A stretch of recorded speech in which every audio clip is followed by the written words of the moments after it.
एमजेनि हिन्जावा बुरि बुजिबाय एमजेनि हिन्जावा बुरि नङा फाग्ला सिख्ला नामा बियो लानजाय गोनाङा एमजे फाग्ला लानजाय गोनाङा मा सानदों बेलाय गावखौनो गाव हो सिख्ला साननानै लाबावदों नामा बियो साला खिनायनि हासुनायनि मालाबा ओरै माबा माबि ओरैबा ओरै जानायखौ देखायलाजोबगोन बियो मिथिबाय बांद्राय होनलासो आं मिथिबाय ओरैबायदि देखायो माने ससियेल मिडियायावहाय हिन्जावखौ फाग्लाया खेबसे देखायाबाथाय ओंखामखौनो खहाबा बियो मिथिबाय दा दाख्लैथ' जानानै थांखाबाय माबा माबि खिन्थु मालाबा फैबावगोन बिनिया नायबाय थादों फैबावगोन बिनिया मिथिबाय मालाबा माबायासो WWआसो फैलाजोबगोन बायदि मोनबाय आं बिनिखौ मिथिबाय एमजेदो प्रिटिजो जुलि जादों जानुवारि फेब्रुवारियावनो उदैया बेसेबा गिदिर जाबाय नों माखौ नायदो बिमाया पात्ताखौनो मोनाखै 6 मासावनो गथ' जोनोम जादों नाथाय बे ओरैबायदि फाग्लाथ' बे मानसिया नायनायावसो ओरैनो भद्र नुयोना बिराद सिं लानजाय गोनांसो बे मानसिया बेखौ बारा बिसास खालामजाया बांद्राय अभार स्मार्ट देखायनो नागिरो बे मिथिबाय एमजे फाग्ला लानजाय गोनाङा मिथिबाय हिन्जावखौ मा बुरिब्रा नोंनि हिन्जावा दुलदांदां अबे फाग्ला खामानि गैया बेखौ देखायबाय थायो नामा सोर गुन्दा बे मैदोम बसुमतारी ना मा बसुमतारी गुन्दा नों नम्मानि उदैनिफ्राय जोनोम जायाखैनो मा नोङो हा मबे गुदुंनिफ्रायनो एथ' गना फैनाय नोंलाय मबे गुदुंनिफ्राय गना फैनाय नोङो लैजा गैयि आंनि फिसाया 6 मासाव जोनोम जादों ना बेसेयाव जोनोम जादों बेखौ आं मालाबाबो क्लेरिफिकेशन होआखै दिनैसिम नों बुंनो नोंनियाव सोर कमेन्ट्स हरदों मा हरदों बेखौ लानानै नोंने भिडिअ बानायनानै सासे हिन्जाव माहारिनि नोङो मान सन्मानखौहाय नोङो डाउन होनो नों सोर गुन्दा नोंहा एसेबां जुदि गोहो बोलो दंब्ला नों आंनि सामना सामनि फै नों आंनि खाथियाव फै नों गुन्दा सासे मानो होननानै बुङोब्ला जोंनि न'खरनि गेजेराव मा समस्या जानानै थादों समस्या जानानै थाया दिनैसिम आं बेखौ बुंनो गोसो जाया आरो दिनैसिम आं छुपायनानै लादों एन्टायर बिषयखौनो मिथियाब्ला नों माब्लाबाबो बेबादि भिडिअ बानायनो दाफै नङाब्ला किन्तु आं नोंखौ केस होगोन आं दिनै आंनि गोसोआबो गुन्दा बे मैदोम बसुमतारी ना मा बसुमतारी गुन्दा नों नम्मानि उदैनिफ्राय जोनोम जायाखैनो मा नोङो हा मबे गुदुंनिफ्रायनो एथ' गना फैनाय नोंलाय मबे गुदुंनिफ्राय गना फैनाय नोङो नों जुदि क्षमा बिया नोंखौ 24 घन्टानि गेजेरावहाय नोंखौहाय केस हैगोन आं नों जुदि क्षमा बिया नोंखौ केस हैगोन आं मैदोम बसुमतारीनि नै दा बावैसो इउटुबाव गरम मोनसे भिडिअ आपल'ड जागासिनो दङ मानो होनोब्ला नै मैदोम बसुमतारीखौ केस होनो ओंखारबाय जोंनि एमजे बिथांनि आंगोनि बिसि जि प्रिति नार्जारी होननाय माने आङो नुदों आरोना प्रिति नार्जारी बिथांजोआ जोंना मैदोम बसुमतारीखौ केस होनो ओंखारदों माने बहुत गाज्रि बाथ्राबो बुंदों माबा गुन्दा सुन्दा माबा माबि बेफोरबायदि बाथ्रा बुंदों दा बेनो आरोना मैदोम बसुमतारीया मा गाज्रि बाथ्रा बुंखोमोन जेन'बा दाख्लै थांनायनि भिडिअआवहाय आं मोनसे भिडिअ आपल'ड खालामदोंमोन एमजे भाइखौ लानानै मानो होनोब्ला आङो प्रितिखौ लानानै जेबो बाथ्रा बुङाखैमोन मानो होनोब्ला बेनो जाहैबाय माने आंनिया सानैसो मानसि कमेन्ट खालामहरबाय थानायखायसो आङो बेफोरबायदि बाथ्रा बुंनांगौ बाध्य जादोंमोन आरो बेबो नङा जे आङो बिसिनि गेजेराव स्लें वार्डसखौथ' आङो जेबो बाहायाखै हिन्जावा बुरि नङा फाग्ला सिख्ला नामा बियो लानजाय गोनाङा एमजे फाग्ला लानजाय गोनाङा मा सानदों बेलाय गावखौनो गाव हो सिख्ला साननानै लाबावदों नामा बियो साला खिनायनि हासुनायनि मालाबा ओरै माबा माबि ओरैबा ओरै जानायखौ देखायलाजोबगोन बियो मिथिबाय बांद्राय होनलासो आं मिथिबाय ओरैबायदि जास्ट बुंदोंमोन आङो कि बेफोरबायदि आंनाव सोंहरनो नाङा नांगौबा गावनावनो सोंहरनानै ला आङो एमजे बिथांखौ आङो कंग्रेचुलेसनसो बावहरनांगौ आं बेफोरबायदिसो बुंदोंमोन हिन्जावखौ फाग्लाया खेबसे देखायाबाथाय ओंखामखौनो खहाबा बियो मिथिबाय दा आङो होनहरदों कि बिथांनि जि गथ' फिसा बेबो डक्टर इन्जिनियार जानो हाथों होननानै नैबे मैदोम बसुमतारीया बेफोरबायदिसो बाथ्रा बुंदोंमोन नाथाय जों एगेन्स्टै जि भिडिअ बानायदों जोंना बिथांजो प्रिति नार्जारी बिथांजोआ मैया जिबायदि खोथा बुंदों बेवहाय जेम्स आदायाबो दुखु मोननाय फोरमायदों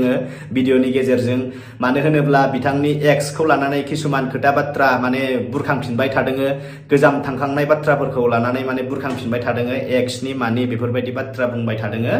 बेफोरखौ बुंलायाबाबो जागोन आरो बेथ' नोंनि एक्समोन आरोना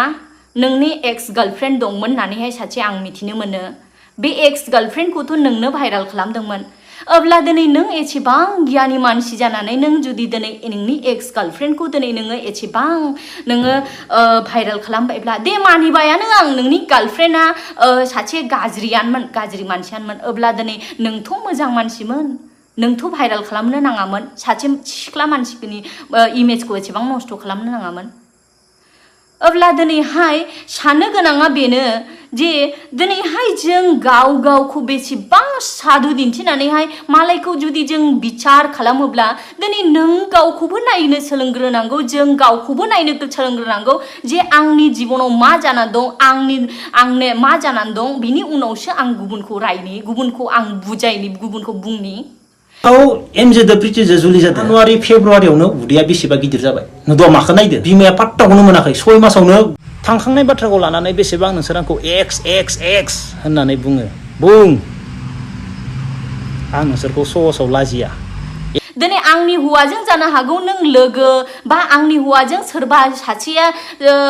लोगो जानो हागौ आंनि हौवाया दुखु मोना खिन्थु आंथ' स्टे हिनजाव मानसि ना दिनै हिनजाव मानसिनि इमेजखौ नस्थ' खालामनानै दिनै 6 मासाव गथ' जोनोम जादों 7 मासाव गथ' जोनोम जादों आरे बाबा आंनि जिबनाव मा जानानै थांदों मा जानानै थाङा बेफोरखौहाय एसेबां बुंनायनि नोंहा मा एमजे आरो प्रिटिया 6 मान्थआवनो उन्दै मोनबाय बे बोरै जाथावो बेके इम्पर्टेन्स नों दिनै सासे ससियेल मिडियायावहाय नोङो एसेबां बुजायग्रा मानसि जानानै बुजिना मानसि जानानै दिनै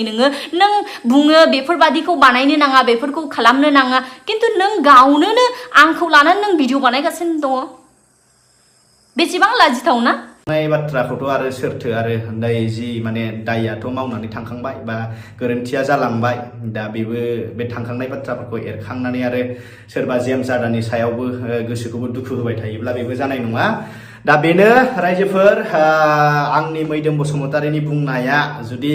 इसिबां माने नाङोब्ला आरो मैदोम बसुमतारिनि बुंनाय जि बाथ्राफ्रा आं मा खालामनो उफाय गैया आङो डाइरेक्ट सिदा बाथ्रा बुङो खोथाफोरखौ आङो बिदि खेंख्रा खेंख्रि जेबो बाथ्रा बुंनो रोङा आरो बेनो नोंथांमोना होनो आंखौ स्लें वार्डस इउज खालामो आं होनदों आङो लिमिटआव बानायदे स्लें वार्डसखौबो मिथिबाय बे लानजाय गोनाङा एमजे फाग्ला लानजाय गोनाङा मा सानदों बेलाय गावखौनो गाव बेफोरबायदि रागा जोङोब्ला आंहा थाङो रावबादि आङो भद्र देखाया आङो जिबायदि नर्मेलावहाय आं जिबायदि रायज्लायो आङो ससियेल मिडियायावबो बेफोरबायदिनो रायज्लायो मिथिबाय लोगोसे होनगोन निमाहायाथ' नैबे भिडिअ निमाहा बिथावनांगौ नङा प्रिटियाबो मानो होनोबा आं नोंथांजोंखौ जेबो स्लें वार्डस इउज खालामाखैमोन आङो जास्ट माने बे भिउवार्सफोरखौसो बुंदोंमोन जे बेफोरबायदि आंनाव कमेन्ट खालामनो नाङा माया आं बेफोरबायदि बाथ्राखौसो बुंदोंमोन गावनावनो डाइरेक्टलि सोंनानै लाहरबा मोजां जायो होननानै नों आरो उफाय गैया होथोंसै होनांगौब्ला केस गेलेनांगौबा गेलेनोसै उफायथ' गैला मा खालामबावनो जुदि जोंना प्रिटि बिथांजोआ जुदि केस होनानै सोरखौबा केस होनानै जुदि केस गेलेनानै जुदि गासिबो खोथाया जुदि समाधान जायो होननानै जुदि साननानै लायोब्ला उफाय गैया प्रिटि बिथांजोआ मा खालामनो हागोन आरोना आंनिफ्राय बेनो आंनिफ्राय लास्ट क्लियारिफिकेसना बेनो आं गाज्रि बाथ्रा बुंनो सानाखैमोन आरो आं बुङाखैबोमोन जास्ट आंनि भिउवार्सफोरखौसो बुंदोंमोन आङो बेनो लास्ट आंनिफ्राय आरोना रायजोफोर नोंथांमोनहाबो आरो बेफोरखौ भुल बुजिबाय थानो नाङा गोजोन्थों बे थांबाय लोगोफोर आरो सानफ्रामबो नोंनि चेनेलखौथ' आं साबस्क्राइब खालामखायाखै थेवबाबो फैबाय थायो बिगुरा मोनथिबाय दा आङो बै हिनजाव लायनि सिगां नायनानै मोजां मोनोमोन बे फाला माबा हिनजाव लाखांनायनि उनाव माबा गावसिनि जानाय लोंनाय खिनाय हासुनायनो ड्रेस गाननायनो बाल गाननायनो होनोबा खिबो जों इउटुबखौ बिनि थाखाय नायो नामा बे नोंनि हिनजाव जों इउटुबखौ बिनि थाखाय नायो नामा नोंनि हिनजाव गाननाय जोमनाय देखायनाय माबा खालामदों ओरै बेखौ जों बिनि थाखाय नों इउटुब खुलि नामा फाग्ला मोजां भिडिअ मोजां कन्टेन्ट लाबोब्रा मा जानायनि जायनि हिनजाव थै जोङोलां खर' माथा थाथा